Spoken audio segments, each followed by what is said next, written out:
So this next video, we're looking at some exercises for the shoulder. Really good if you're an overhead athlete, racket sports, badminton, tennis, squash, those sorts of things. Really good for the rotator cuff muscles at the back of the shoulder, which are really good for stabilizing the shoulder, but also the muscles between the shoulder blades, again, around the scapula, really good for stabilizing the scapula to the chest wall, which again provides a firm platform for the muscles of the rotator cuff. So we've got this exercise here called the diamond. So Ryan's going to be lying down on his tummy, and the hands are going to be positioned sort of overhead, so perhaps a little bit higher up with those hands there, Ryan, if you can. That's better, yeah. Elbows are resting down on the floor. He's tucking his chin under a little bit and resting the forehead down onto the mat. That's lovely. So what we do here, very simple exercise, you're just going to gently press the elbows into the floor and lift the hands. So we're getting some external rotation of the shoulder joint.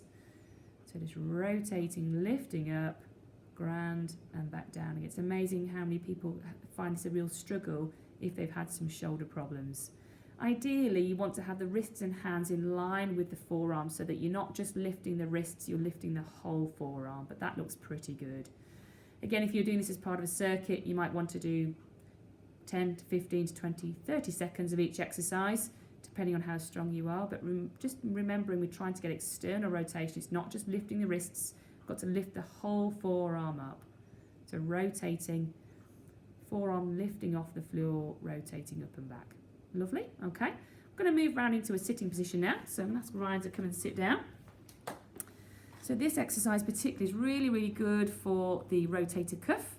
So you can see he's sitting down here, and the shoulder's positioned about 90 degrees away from the body here. So, but it's really important to rest the forearm, rest the elbow actually on something here. So you'll see we've got the bed here, but if you're doing this at home, you'll probably have a kitchen or dining room table. So you'll need to bring something underneath to get that angle. So we've just got a couple of bits and bobs underneath Ryan's forearm there, but anything you can find, some textbooks, a block, whatever you've got at home, or some pillows, some cushions, to bring the elbow up into that angle, about 90 degrees or just below. You'll see in his hand as well, we've got a 1 kilogram ball here. You can start with this with just the weight of the arm. If you're very weak, you can just start with body weight. But as you get stronger, you can go with a ½ kilo weight, then a 1 kilo weight. So just grab yourself either a tin of baked beans or ½ kilo sort of bag of sugar or flour and progress that weight on. So what we're going to do here, Ryan's going to very slowly, with a bit of control, just lift that ball up and back. So again, it's all about external rotation at the shoulder joint, and then letting it relax back down with some control though. That's perfect. Lifting up and back. So the weight of the arm is taken by the support underneath, and the muscles at the back of the shoulder are doing the work here. So rotating back and then coming back down with a bit of control. You'll notice that there's no upward or downward movement of the actual shoulder joint. So just watch out for that. The shoulder doesn't rise up to the ear. All the rotation is happening at the shoulder joint. So all the movement we should see here is the forearm moving up and back. That's perfect. In terms of repetitions, I often say to people, start with 3 sets of 5 to 8 repetitions. If that gets easy, build it up to 3 sets of 10 to 12, even to 15, and then you can progress your weight on. But remember, with the shoulder, we're only progressing in 0.5 increments. So you start with body weight, then move up to 0.5 kilo, then to 1 kilo, then 1.5, and then you get to 2 kilo, and that's your ceiling. We don't want to work the bigger global muscles here. This is all about those smaller muscles of the rotator cuff. So finally, we're going to move on to our last exercise. So Ryan's going to move that out of the way.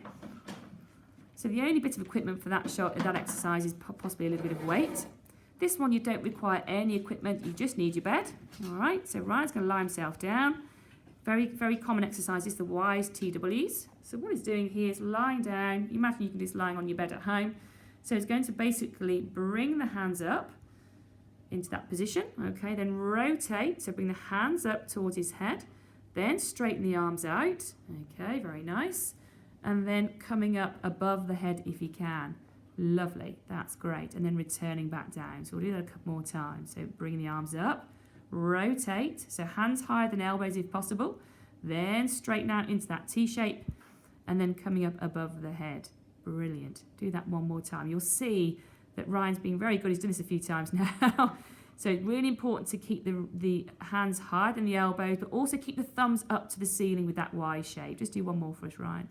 Good. Rotate up, straighten out into the teeth, thumbs up, lovely, and then up to the ceiling, up to above the head, and then down again. So very simple little circuit you can do for your shoulders at home that don't require any more equipment than a bit of weight. Okay, brilliant.